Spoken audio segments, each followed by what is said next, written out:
Welcome to the tranquil paradise of Angel Island. We have countless attractions adorning our humid land to make your stay both thrilling and fulfilling as much as possible. After you've had enough of our jungle and its natural wildfires, come tour our expensive gardens stretching all the way to the horizon. After that, take a refreshing slide in our brand new water park. Tickets non-refundable. Spend a nice cold night in our carnival, then get a chance to ride a real military airship through our dense mushroom forests. Then take a trip down under into our stunning crystalline caverns, complete with magma and those.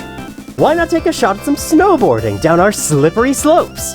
And if you grow tired of the snow, we also have the opposite climate, complete with a mysterious pyramid housing ancient relics from eons in the past. Come on inside and see Where are you going? Wait, this is the best part! Why are you leaving?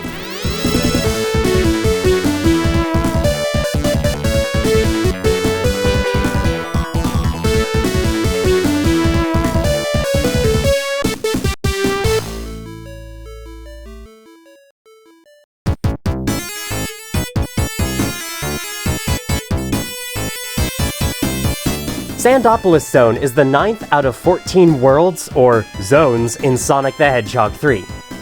And Knuckles. If you're still playing the game separately, for some reason, then it's the 3rd zone of Sonic and Knuckles, which is the second half of the full game. Sandopolis is your typical Egyptian-themed desert level, though it is notable for being the first desert level in a Sonic game. Both Sonic 2 and Sonic CD were meant to have one, but they never ended up getting one in the final build. I guess you could say that the release deadlines rained on their parade.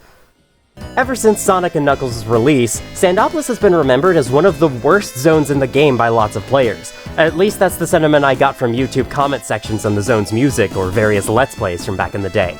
And this is my least favorite stage in this entire game, mostly because it's just way too long. We're now inside the giant pyramid, but unfortunately this giant pyramid is not exactly the funnest level in the game. In fact, it's probably my least favorite level in the whole game. I thoroughly enjoy just about every level in this game, except maybe Sandopolis Zone Act 2. I hate the ghosts and that stupid rising sand set piece, but even that level is a million times more likable than Labyrinth Zone, Metropolis Zone, and especially Metallic Madness Zone. And even in recent years, there's still folks out there putting this zone at the bottom of their tier lists for Sonic levels. Next up, we have Sandopolis from Sonic the Hedgehog 3. Something that you will come to find out with this tier list is that while Sonic & Knuckles has some banger stages, it ultimately feels like a slight downgrade when compared to the first half of Sonic the Hedgehog 3. Typically, Sonic gimmicks don't get annoying, but this one in particular just felt a little overboard. In at number 36 is Sandopolis. Right, Act 1 of Sandopolis is fantastic. Act 2... it's the one and only bad level from Sonic 3 and Knuckles in my opinion, comprised of some pretty confined spaces and a very labyrinthine structure. And again, the first act is actually really solid. It's just a shame that Act 2 is a blemish on an otherwise perfect game. As you can tell by the title, I vehemently disagree with all of this. Having played the game loads of times by now, Sandopolis is one of, if not my favorite zone in the game. And I cannot stand around and watch this level suffer under all this bullying any longer. Okay, but seriously, let's look through the level and see what everyone's deal is, aside from just not liking sand. Act 1 of the 2 is not really going to be the focus here. The same players who criticize Act 2 always say that Act 1 is pretty good. Great even. Or sometimes they say, it is not as annoying as Act 2, but not much better. There's not much else to say about it. Alright, I definitely agree that Sandopolis Act 1 is a great level. The art of the back and foreground is gorgeous as always, the heat wave effect looks great for the Genesis, the enemies and hazards are suitably challenging but very fair, and the set pieces like the rolling stones or the trapeze rappel thing add a nice flavor to the zone, even if they aren't very interactive or speedy. I also like the falling sand that you have to spam jump up through. The noise of your jumps going crazy as you do so is pretty funny. And I like how you have to use one of them to get past a moving spike platform that's otherwise too tall to jump over. I feel like Sonic levels often tend to lack that little bit of extra creativity in their level design, but Sandopolis has it in spades. Act 1 is a fantastic level, and few will argue against me on that.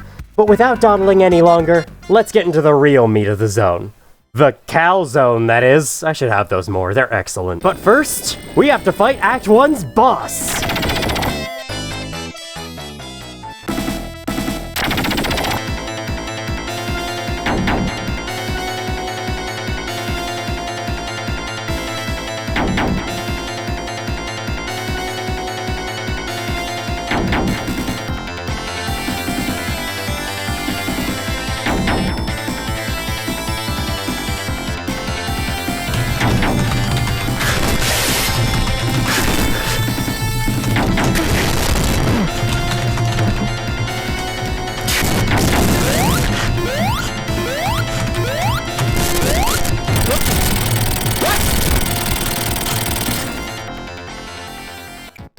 Easily the worst part of the zone so far.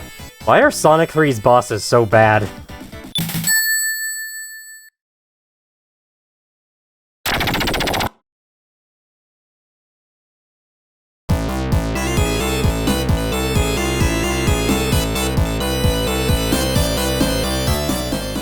Act 2 uses all the same mechanics and features from Act 1, except now you're in an ancient tomb and are under about 4 different time limits.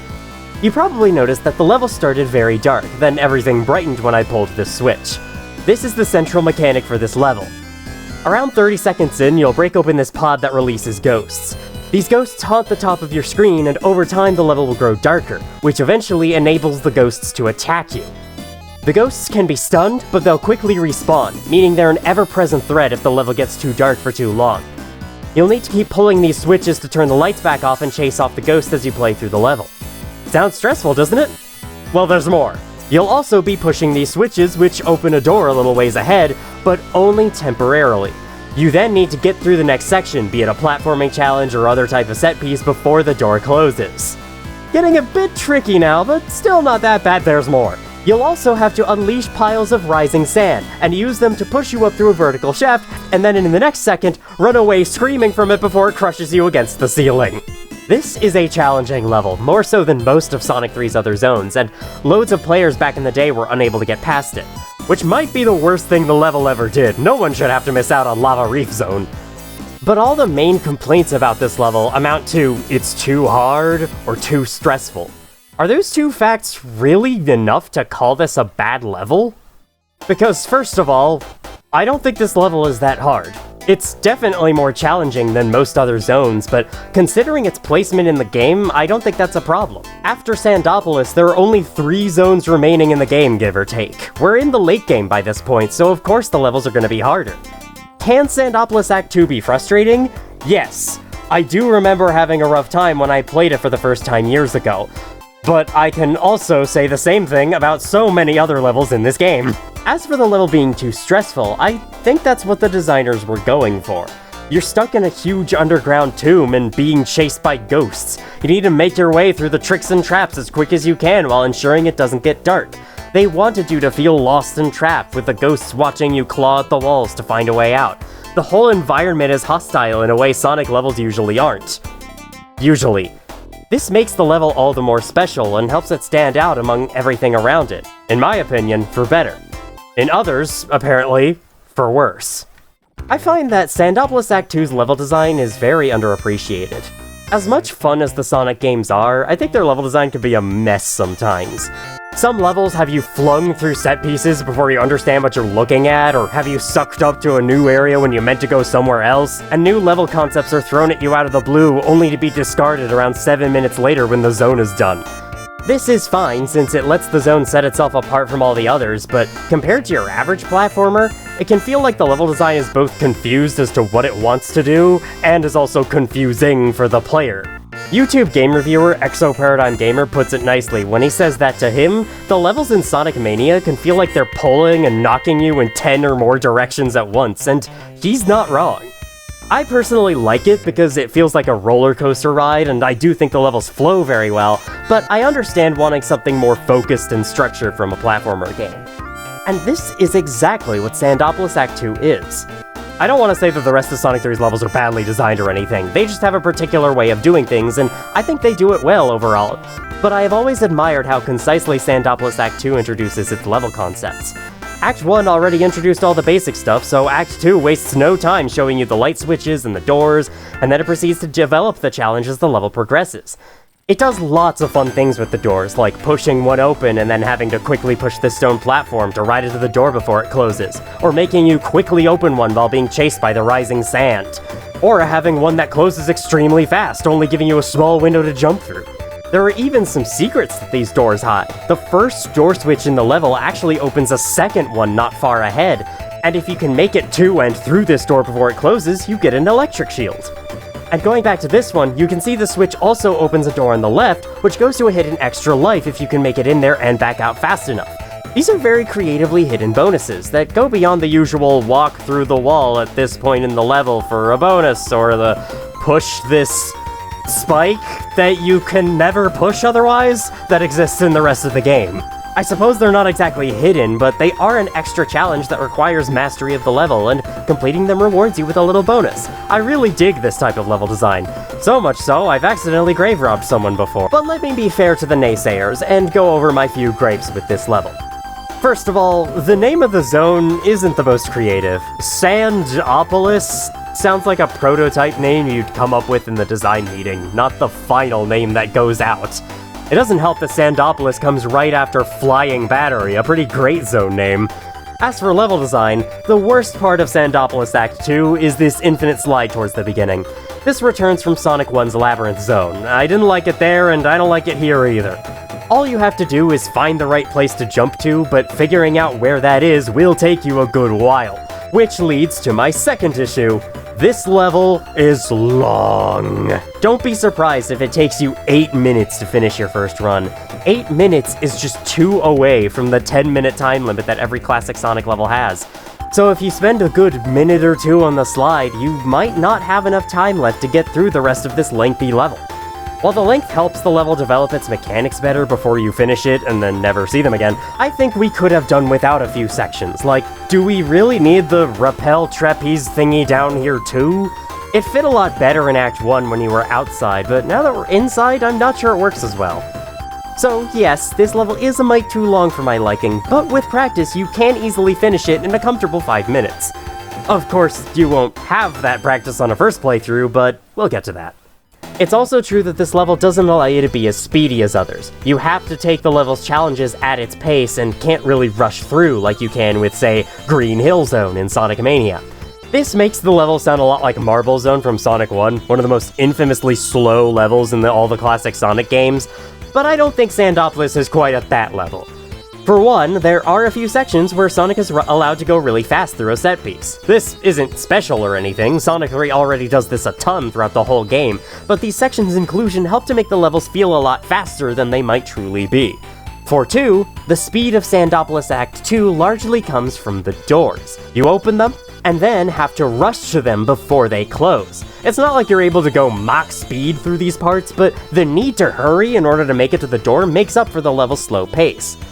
Finally, it's not like one level out of more than 20 being slower than the others makes said level automatically worse. Without this change of pace, the levels would start to feel samey, even with all the other differences between them. I think it is a good thing to shake up the level-by-level gameplay a bit, especially this late into the game. Now, let me argue against what seems to be the biggest problem folks have with this level. The ghosts. First, let's see how the ghosts work. Upon hitting a light switch, the level is returned to full brightness and the ghosts will disappear. 15 seconds after hitting the switch, one ghost appears at the top of the screen. Next, 15 more seconds pass before a second ghost appears and then the level dims. After this, a whopping 30 seconds must go by before a third ghost appears and the level goes fully dark. Finally, after another 15 seconds, the ghosts start to attack. That's a whole 1 minute and 15 seconds you have to find another light switch before the ghosts attack. More than 10% of the total time you're allowed to spend in a level must pass before the ghosts can attack you. For a Sonic game, that's a pretty generous amount of time, so they must have made the light switches rare to make up for this, right? Nope, you'll be tripping over switches every 20 seconds. With good progress, and sometimes a bit of backtracking, the ghosts really shouldn't be a big issue. And on next to none of my recent runs have I gotten to the dark phase without intending to. But let's say that you have an unlucky time of it and the ghosts get mad. Their attacks work like so. They stop in place for a second, and then they fly towards your current position. Unlike the rest of the time, where they stay on the screen at all times so you can never get away from them, when they come at you, they do scroll with the screen and can be run away from as a result. On top of this, if you're in a spinning motion, you'll cause them to dissolve and respawn at the top upon contact. You can't kill them, but you can fend them off for the time being, and all you need to do is jump, roll, or spin dash. No fancy movements needed. All I'm doing in this footage is jumping on occasion or moving from side to side, and the ghosts were unable to hit me. They can make certain parts of the level, like the rising sand sections, a little more dangerous, but it's not much harder than it is normally. Seems like the main threat of this level was never much of a threat in the first place. The real reason to avoid being in the dark is so that you can see the level better. The dark lighting can definitely cause problems.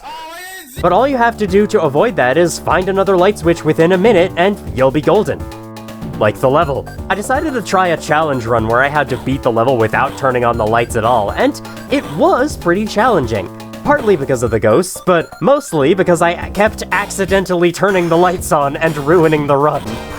So this level's challenge really doesn't come from the ghosts as much as it comes from set pieces like the rising sand.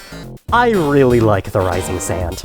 Sure, it's a bit lame how you can't go fast at all through these vertical bits, but at least they have lots of goodies that you need to grab quickly before the sand consumes them. And the sand can cause a lot of intense and thrilling moments that only increase my enjoyment of the level. The rising sand in combination with the doors and the light switches makes for a great time all around, in my opinion. Eventually, you'll make it to the end of the tomb, where Eggman awaits inside a golem mech thing. This boss is alright, and that's pretty good for Sonic 3 boss standards. I won't get too into this video, but to me, a lot of bosses in Sonic 3 are either really lame or irritating to no end. So Sandopolis Act 2's boss being pretty okay is honestly a positive. The golem has this laser attack that you'll probably never see because it takes so long for him to charge it up before you hit him, but it's still a decent challenge to finish the level. After this level comes Lava Reef Zone. No matter what you think about the quality of Sandopolis, at least we can agree that Lava Reef is a banger of a zone, right? I think I would put it over Sandopolis in my own zone ranking that I haven't made, but anyway. Going through all this just makes me wonder, why, of all zones, is Sandopolis the one remembered as the most annoying? Sure, it can give you a rough time, but has everyone just forgotten about how annoying the rest of the game can be? When I first played Sonic 3 back in the day, I actually didn't like it. I found every level I tried to be too long and too difficult for my liking. But years later, it is now my favorite Sonic game from the Genesis era, so what happened? Well, first, I finally pushed through and actually finished the game, but then I replayed it. And then I replayed it again. And again. And again. It was once again YouTube reviewer Exoparadigm Gamer who made this clear for me in one of his videos. Sonic games have a very steep learning curve. They're designed to be replayed. Your first playthrough of any Sonic game or level is going to be a rough experience, crashing into stuff, taking it real slow, and repeatedly banging your head against the toughest levels or bosses. The more you replay the game, however, the more you'll click with the controls and levels, the faster you'll get, and the more fun the game becomes. Of course, it's not required of you to replay the games if your time is best spent elsewhere, but replayability is a huge part of what makes the classic Sonic games so enjoyable. Back in those days where I didn't like Sonic 3, I used the level select cheat to play Sandopolis Act 2 because I had heard all the negative buzz and was curious to see what the level was like.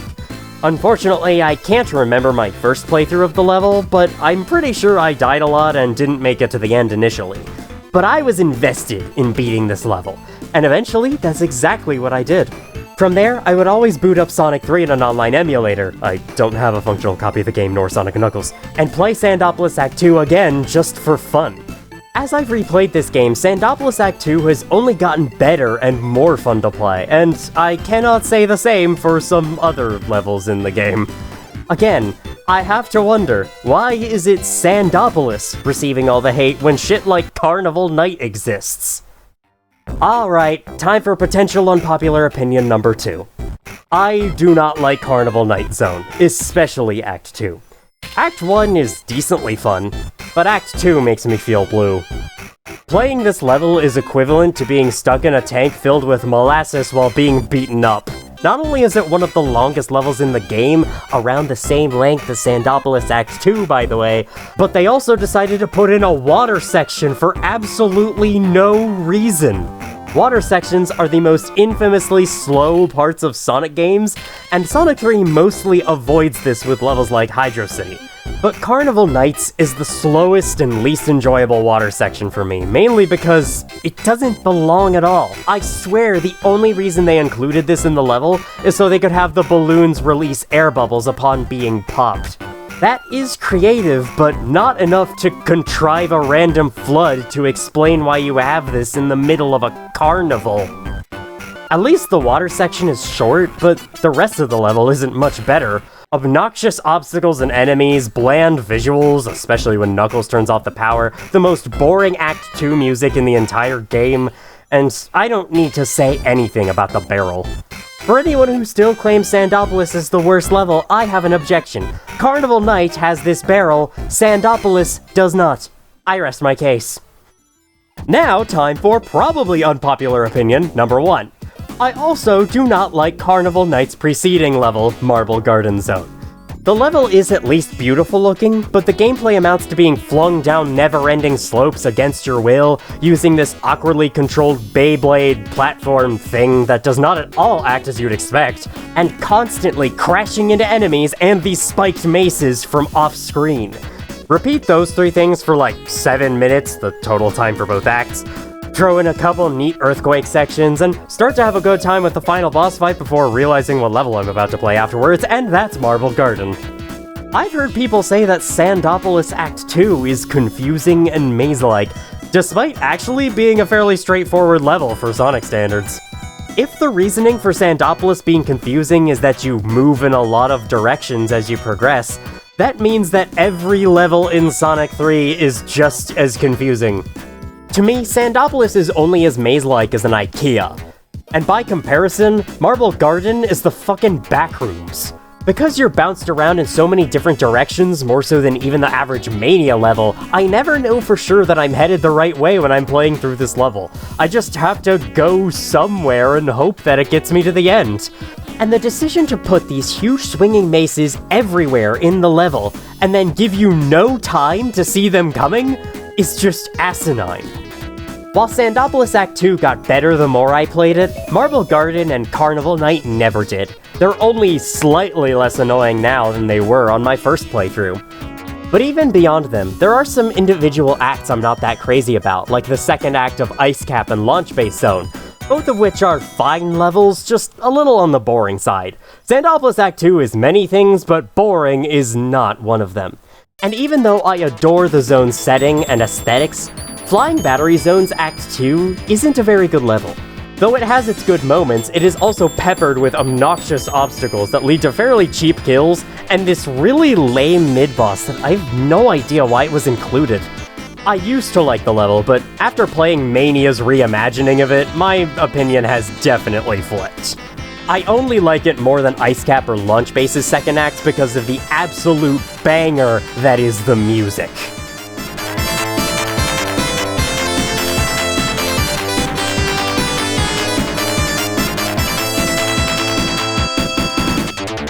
You know what other level has banger music, though?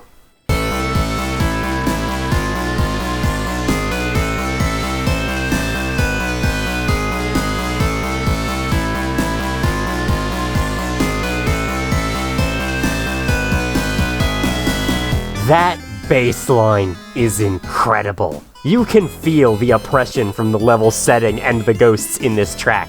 The fact they were able to take the friendlier sounding Act 1 music and turn it into this while keeping the exact same melody is astounding.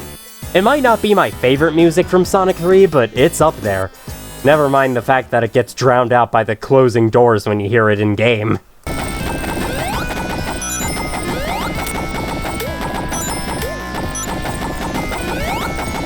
So now, it's time for me to ask the question to any Sandopolis detractors who may be watching, and for me to attempt answering it myself.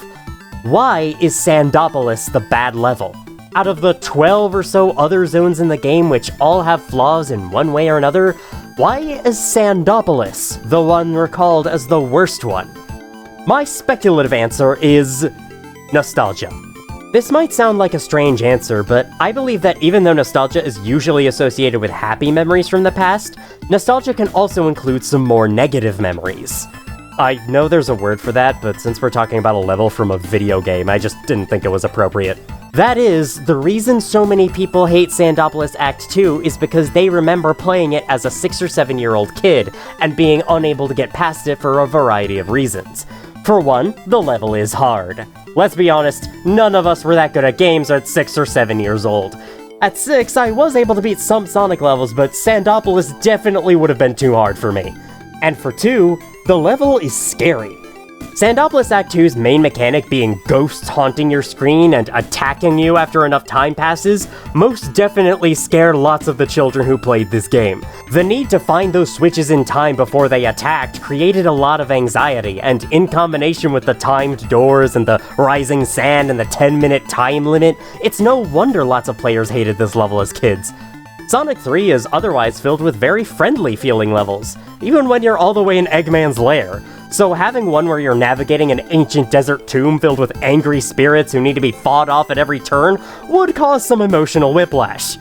It's akin to other times when a non-horror game suddenly has a scarier level in the middle of it, even though Sandopolis is definitely not scary as an adult compared to something like Ravenholm. Regardless, Sandopolis Act 2 would have absolutely scared me if I played it back in the day.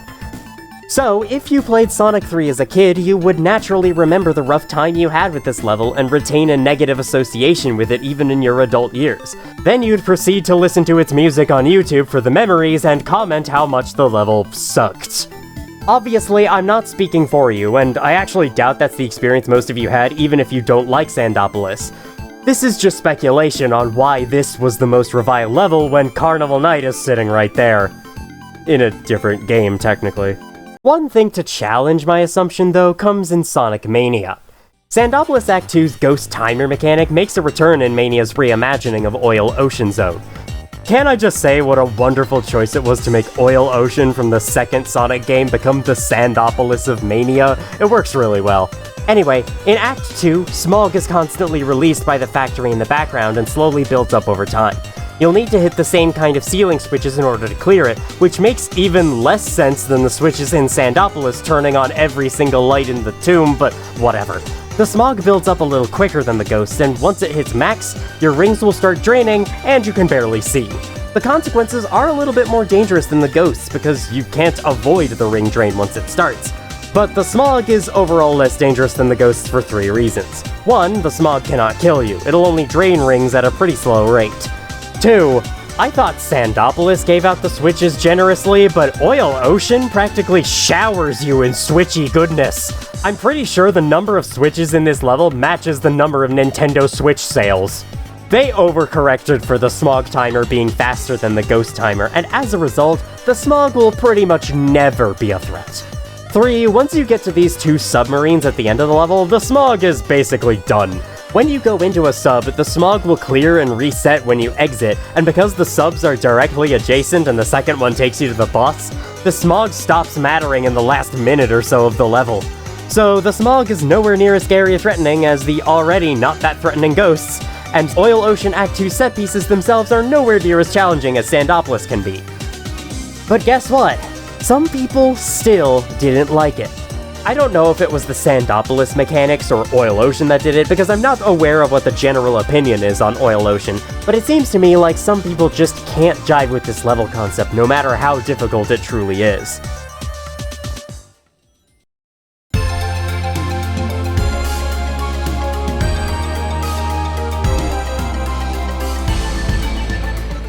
Now, if you never liked Sandopolis, and never will, that is obviously okay, and I do apologize for making you sound like a villain in this video.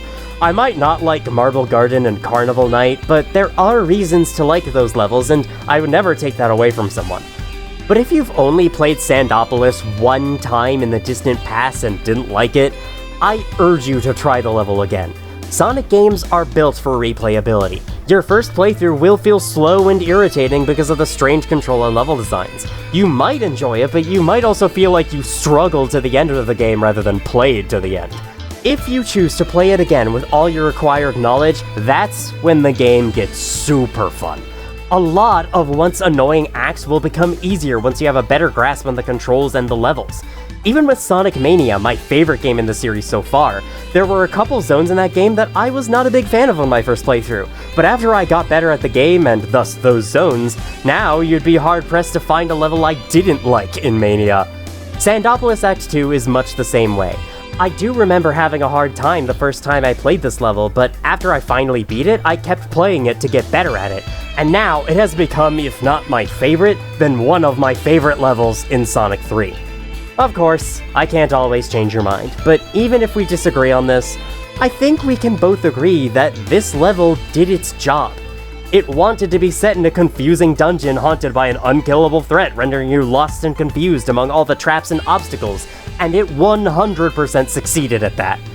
I think that Sandopolis Act 2 helped to make Sonic 3 a much richer experience, and the game would truly be worse off without it.